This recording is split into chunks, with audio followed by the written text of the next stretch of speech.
এতদিন তো আপনাদের সাথে যা শুকরের মাংসের বাজারগুলো শেয়ার করেই যাচ্ছিলাম, কিন্তু রেসিপিটা কোনোদিন দেওয়া হয়নি। তো ফাইনালি আজকে নিয়ে আসলাম শুকরের মাংসের রেসিপি। তো এখানে হচ্ছে শুকরের মাংস আর কলিজা সব এক লোকে আমি রান্না করব।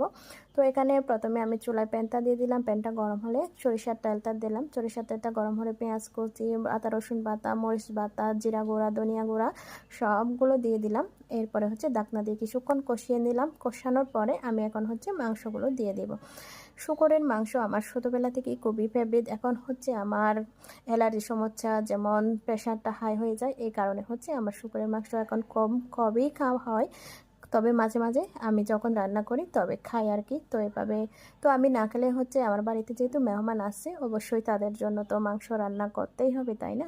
তাহলে তো আর কি আর বলবো, আমাদের চাকমাদের বাড়িতে যারা শুকরের মাংস খায়, শুকরের মাংস খাওয়া মেহমান আসলে তাদের জন্য অবশ্যই হচ্ছে শুকরের মাংসটা স্পেশালভাবে রান্না করা হয়। তো এই যে শুকরের মাংসটা আমি রান্না করতেছি তাদের জন্য, আমি অবশ্যই একটু খাবো। তো জলটা শুকিয়ে আসলে আমি এখানে দিয়ে দিলাম হচ্ছে সাবারাং পাতা। শুকরের মাংসের সাথে হচ্ছে সাবারাং পাতার এই কি কম্বিনেশনটা অনেক দারুণ হয়। এই যে দেখুন, তো জলটা শুকিয়ে আসলে মাখো মাখো অবস্থায় আমি এই চুলা থেকে নামিয়ে নিলাম। এখন লবণটা চেক করে একদম ফাইনাল টান্না, এটা খুবই ভালো। গরম গরম ভাতের সাথে আপনারাও ট্রাই করবেন।